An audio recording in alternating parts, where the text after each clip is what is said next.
Kami dari Direktorat Polair Polda Gorontalo bersama Sabandar Papua menghimbau kepada masyarakat nelayan pesisir Bungkulan.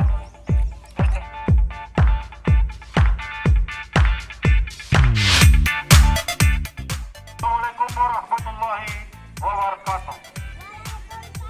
Dan selamat sore, salam sejahtera kita semua.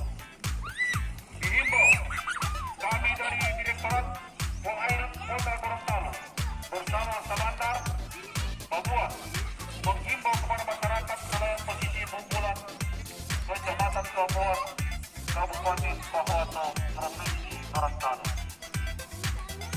agar mari bersama-sama menyikapi kondisi virus corona.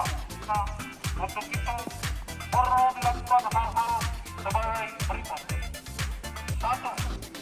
Tingkatkan pola hidup dimulai dari lingkungan keluarga dan lingkungan tetangga untuk melakukan hal-hal bersih-bersih serta jangan biarkan sampah bertemuran.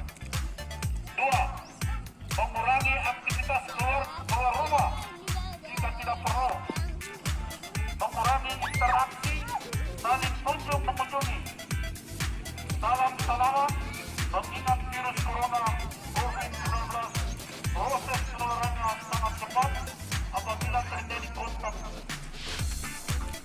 Kita jangan panik dan tetap waspada, sayangi keluarga dan anak-anak kita. Wassalamualaikum warahmatullahi wabarakatuh.